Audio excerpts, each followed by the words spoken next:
अनंत coat ब्रह्मांड के रचनहार स्वामी जगत गुरु परमेश्वर रूप समर्थ कला समर्थ कबीर साहब जियो, परम पिता परमात्मा उनके ही रूप साहब जगत गुरु आचार्य गरीबदास महाराज जियो। संसार दे लोग परम पिता परमात्मा बंदी छोड़ दी भक्ति पूरा संसार कर रहा है, पर आपो अपने तरीके ने मेरा किसी भी धर्म का, किसी भी ग्रंथ का, किसी भी संत का, पंथ का विरोध नहीं। जितने मर्जी मंदिर गुरुद्वारे सारे जान, कोई विरोध नहीं।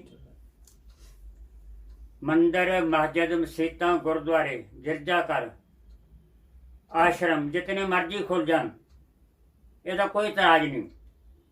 किसी भी संत नूं होना भी ना चाहिए। किसी भी दरियाव का, किसी भी तीर्थ का भी विरोध नहीं। काले पीले भगमे चिट्टे इसका भी कपड़े पहन में कोई विरोध नहीं। बंदी छोड़दा माला पहनो, तिलक लगाओ, जो मर्जी करो, नित्य में चार करो, जंगलों पहाड़ों में चले जाओ, इसका भी विरोध नहीं। संतां ने किसी भी चीज का विरोध नहीं किया। परम पिता परमात्मा बंदी छोड़ कबीर साहब जी, इसके बारे में बहुत सारे भरम जमन और मरण के संबंध में संसार के लोगों ने पा रखे हैं। इसके बारे दास से बात करनी चाहता है। सब दुनिया के सामने इसको ज्ञान को खोलना चाहता हूँ। मैं कोई ज्ञानी नहीं, धर्मात्मा नहीं, संत नहीं, मेरी को गद्दी नहीं, मेरा को गुरुद्वारा नहीं, मेरा को मंदिर नहीं। परम पिता परमात्मा श्री गुरु अमरदास के कथन के अनुसार जे शरीर हरमंदर साहब है, जे रतन ज्ञान रतन प्रगट होए, इसी शरीर के अंदर परमात्मा का ज्ञान, ये सच्चा मंदिर सच्चा गुरुद्वारा शरीर है। इस विच बैठ के दास का प्रचार है। कौन है कबीर? 3 अक्षर ने का बारा कुरान शरीफ ने इस चीज का दावा किया कि कबीर परमात्मा है। अल्लाहु अकबर, अल्लाह अल्लाह नूं भी 3 लफ्ज लगे, खुदा नूं भी 3 लफ्ज लगे, कबीर नूं भी 3 लफ्ज लगे। अल्लाह परमात्मा हो जड़ा कदे भी किसी भी काल दे अंदर, किसी भी समय दे अंदर आज जगह तो उसका काल नहीं होया, वो खत्म नहीं होया। अल्लाहु अकबर अगर आ नूं हटा दिता जाए तो केवल 3 अक्षर बचे, का बारा कबीर। इस करके भक्त जनों सानू ये विचार करना पवेगा। कक्का केमन नाम है, बब्बा बारी शरीर, रारा सब में रब रहा, तिसका नाम कबीर। अल्लाह अकबर भी कबीर है। मैं लिखना बहुत नहीं करूं। बंदी छोड़दा जे जन्म होया तामी फूल पर होया। मैं बहुत बार चीज़ जिक्र करते हैं। जब महाराज जी मगहर से वापस सतलोक गए तो भी उनके फूल रहे। परमात्मा फूल पर आए, फूल पर वापस चल गए। ऐ बागे जनों 60,000 तो वध रजिस्टर्ड गद्दियां हिंदुस्तान च चल रही संतां दियां। इस तो बगैर रजिस्टर तो किन्ने डेरे चलते होणगे। तो परमात्मा क्या किसी को परमात्मा का भेद है? मर जा बंदी छोड़ कहते मैनू किसी ने पाया ही नहीं, वो शरीर नहीं है। इस करके हमारे सच्चे पातशाह कहते ने बहुत विवरण तो बाद महाराज ने अपना भेद दिया। कहते मैं कौन हूं जानो। संतों हम अवगत से चले आए, कोई मर्म पेत नहीं पाए।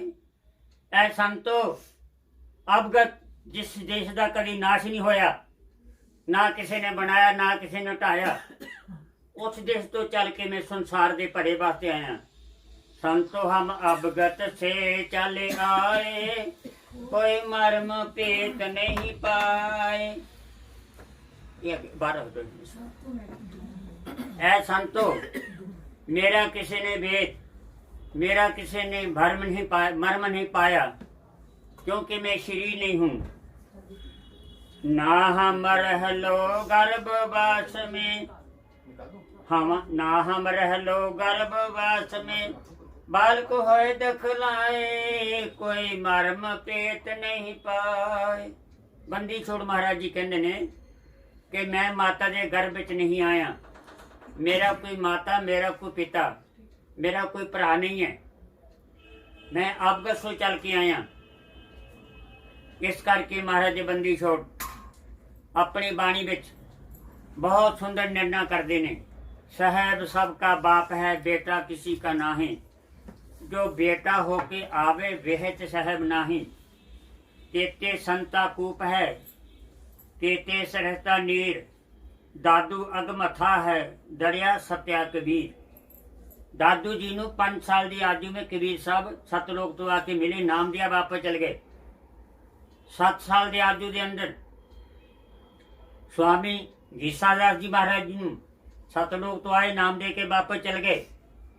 11 साल की आयु में बंदी छोड़ गरीबदास महाराज नू मिले, आके वापस चल गए।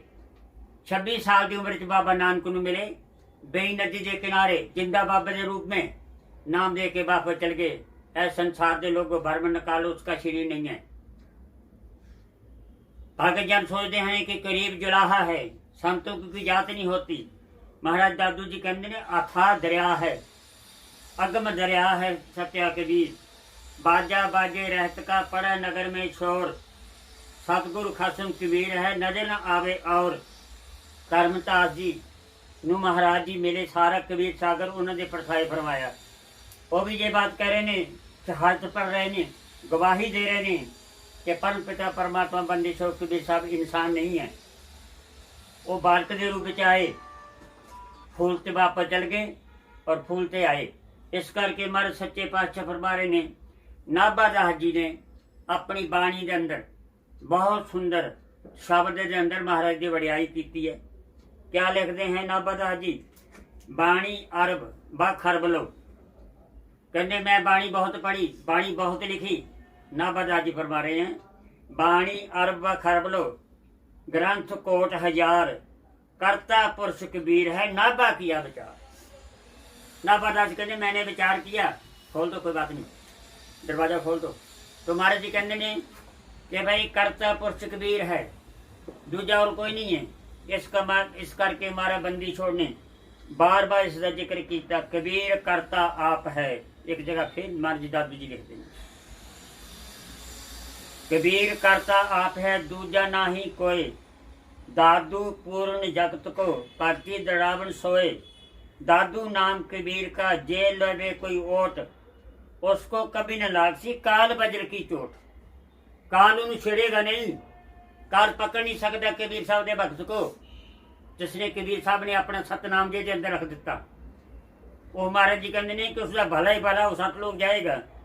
इस तो आगे भी महाराज जी गरीब दास जी जिन्हों की बाणी अज लैके बैठे सी, जिन्हों का आसरा उन्होंने ही स्वरूप अमृत बाणी माई लिखी उन्होंने छुड़ानी धाम में।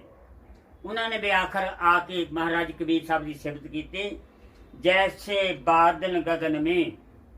इन्हें तो बहुत सुंदर निर्णय किया, जैसे आकाश में बदल चलते ने, तुरते ना बादल, देखो अपने बरसात के दिन बादल चलते आसमान में।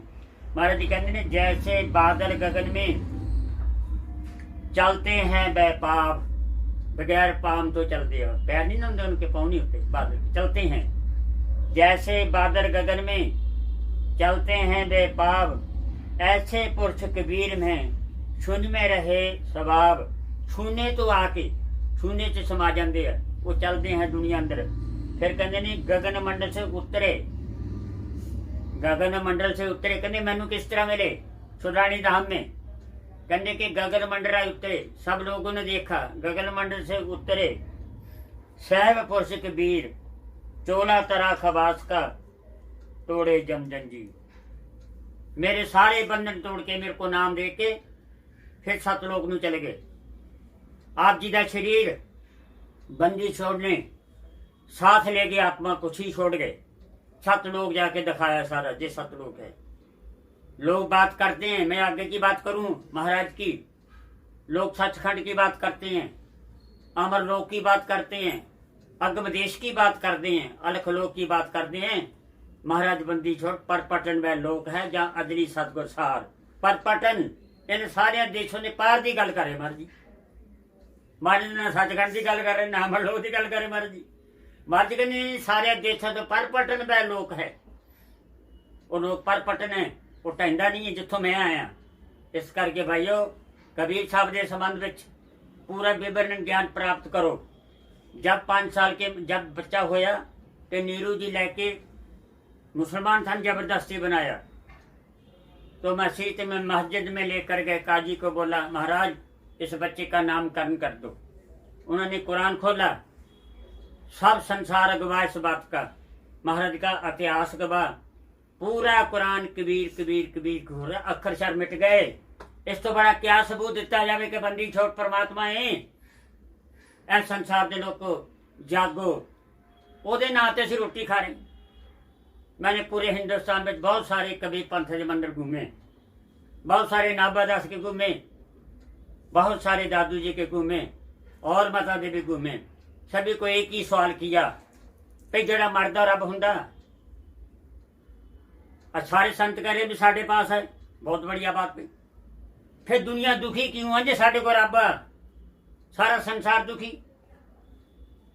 संत तो महाराज ने बाणी च लिखा, गुरमुख कोट उधार दा भाई दे नामे एक कणी, एक बूंद नाल पूरा संसार तार सकता संत, तरया कोई भी नहीं। दुखी के दुखी जैसे आए वैसे हम हैं। इसलिए फिर असी हट के पानी बोल रहे हैं। महाराज बंदी छोड़ ने किसी ने पछाना नहीं। एक महात्मा सत्संग कर रहे थे, मैं किसी की विरोध नहीं करता, दर्द है बंदी छोड़ के अंदर। उन्होंने कमाली और कमाल दो बेटे कबीर साहब के, लोई ओदी घरवाली सी, ओदी एक नौं सी, वो चरखा कतदी सी, वो बाजार में कपड़ा बेचन जाते सन। मैं हैरान हो गया सुन के। तो ठीक है भैया, आपके बस की बात नहीं, आपका कोई कसूर नहीं, आपकी बुद्धि पर काल ने पर्दा पा दिया। एक ही कबीर, एक काशीधाम श्री रूप पर में फूल पर आए, काशीधाम में एक ही काशी, धामा तो धाम, काशी धाम, ब्रह्मांड से बड़ा ब्रह्मांड, परपट में लोक, एक ही आचार्य गरीब दास सुरानी धाम, बाकी कोई धाम नहीं। एक ही पूरी वाले संत ब्रह्म सागर जी महाराज पूरी वाले, रामपुर धाम, 3 धामों की महिमा महाराज बंदी छोड़ ने फरमाई। धामों तो धाम काशी धाम और धाम तो दूसरा धाम छुड़ानी धाम, जहाँ ब्रह्म सागर जी भूरी वाले आए, एक ही ब्रह्म सागर भूरी वाले। असी भूरी वाले तो कह सकते भूरी वाले के सेवक हाँ, असी भूरी वाले के बच्चे हाँ, पर भूरी वाले थोड़े बन सकते असी। उन्होंने सार्थक जिम स्वामी नित्यानंद जी महाराज मुल्लापुर वाली चंडीगढ़, नित्यानंद जी रमता राम जी महाराज, उन्होंने इन्हों का जीवन लिखा और दासनी पुस्तक पढ़ी, रोंगटे खड़े सब पढ़ो। जो पूरी वाले महाराज को मानते हैं उसका जीवन चित्र पढ़ो कैसा है। करके आंख जो अथू चमकते हैं, उसके पास कोई कपड़ा नहीं, कोई रजाई नहीं, कोई कंबल नहीं, एक फटे फरानी कपड़े गोदड़ी ऊपर, एक वो, एक उनको मिट्टी का प्याला पानी पीने के लिए, खाना खाने के लिए, एक गंगा सागर मिट्टी का लोटा। ये उनकी जायदाद थी। अच्छा पूरी वाले बन गए, सारी उम्र जंगलों में काटी, मांग के रोटी खाई, असी महल बना के बैठी, आज ऐसी गड्डियां जो घूमते हैं। मेरी एक बात जर सुनो, जगन्नाथ के मंदिर को आग लग गई, महाराज जी ने अपने पैरों पर पानी ढोल लिया, तो कहते बादशाह ने पूछा कबीर ये क्या? कहने लगे जगन्नाथ के मंदिर को आग लगी, बजा के हटे। कैसे गया कबीर वहां? आप तो गाड़ी में जाते हो ना, जाके बताओ। मक्के गए हमारा बाबा नानक, वहां जाके उन्होंने कहा, ज्ञान गोष्ठी हुई, बड़ी लंबी वार्ता नहीं मैं करूं, तो काजी ने कहा कि आपकी बात का जवाब मक्के वाला देगा। महाराज जी कहते कितने दिन लगते? कहते 7 रोज लगते हैं पैदल। महाराज ने चादर बिछाई, बाबे नानक ने, मर्दाना जी बैठे, बाला जी बैठे, कहना रबाब शेठ आंखों बंद करो, जो आंखों बंद करी तो मदीने पहुंच गए। वो काजी पहुंचे 7 दिन बाद पहुंचे। वो जो संत 3 बैठे आ, ये कदों दे आए, कहते उनको 8 दिन हो गए। वो कहाँ गए भैयो, कादे पर चढ़ के गए हो आप, कादे से जा रहे हो चढ़ के, आप मोटरा पर जा रहे हो, वो जा रहे हैं। संत अंदर ताकत होनी चाहिए, उस अंदर दुनिया ਨੂੰ ਉਤਾਰਨ ਦਾ ਨਾਮ ਦਾ ਬਲ ਹੋਣਾ चाहिए। महाराज ने लिखा हम सुल्तानी नानक तारे दादू को विदेश दिया जा दुलाहा पेश नहीं पाया कांची में कबीर हुआ। अर्थ कहते नानक ਨੂੰ नाम ਦਿੱਤਾ ਬਈ ਇਹਨਾਂ ਨੇ। अब सुल्तान बादशाह साह बल बखारा भी तारे, हम सुल्तानी बल जा रहा। इस करके समा नहीं तो मैं सब भाइयों ने ये बात कहूँगा, एक कांची से एक कांची धाम, वहाँ का कबीर दुनिया में संत मत का संचालन काले बारी बंदी छोड़ सतलोक चले, सतलोक के वासी धामा चो धाम छुरानी धाम, जहाँ कबीर साहब का स्वरूप उनके अमृतबानी लिखी गई। एक तीसरा धाम भाई रामपुर धाम, जिसे हमारे भूरी वाले आए। तो इससे आगे कोई धाम नहीं, मत पटकना, धामा की लोड़ ही नहीं, उनके ज्ञान की लोड़ है। जहाँ हम अपने मगर आचार्य ला लें, कांची वाला लगा लें, MA लगा लें, BA लगा लें, कनेडा वाला मगर लगा लें, इंग्लैंड वाला लगा लें, मगर कनेडा थोड़ा बन जूगा। मेरे मगर नसीब का राणा मैं राणा थोड़ा बन जूंगा। अपने पीछे जो मर्जी लगाई जाओ, करनी करो, करनी करतूत करो, नाम की कमाई करो। इस करके अरे भाइयों, आखिर में मैं माफ़ी चाहूँगा सब संगत से, क्योंकि बाहर जाएंगे नट पर तो सभी से मैं माफ़ी मांगूंगा। आप मेरे से सीधी बात कर सकते हो, मैं इससे आगे नहीं बोलूँ। क्यों? जिसने कबीर को देखा सुन किसी को देखने की कोई जरूरत नहीं। सब शकना दे के फेल, सब अकला फेल, ऐसे है बंदी छोड़। इस करके भाइयों, आपने कबीर का नाम ही काफ़ी है। महाराज की बाणी पढ़ते कलैन आप कहो कबीर क्यों काफ़ी है। महाराज ने लिखिया सरन गोर मह उतरो पारा, बार बार में जही पुकारा, मुख तो कहो कबीर कबूरू, तब ही मेटू मैं काल की पीरू। और नाम की बात छोड़ो, मेरा सतनाम जपो ना जपो, कबीर कबीर कह लूंगा तो ले चलो साथ लोग। इस तो बढ़िया क्या चाहिए भैया। बोलिए बंदी छो परम पिता परमात्मा कबीर साहब की जय। बोलिए परम पिता परमात्मा बंदी छोड़ गरीबदास महाराज की जय। पहले आरती हर दरबारे, तेज पुंज जहाँ प्राणियों दारे, पाते पंच पुष्प कर पूजा, देव निरंजन और न दूजा। खंड खंड में आरती गाजे, सगल में ही हर ज्योत विराजे। शांति सरोवर मंजन कीजे, जत की तोती तन पर लीजे। ज्ञान गोचा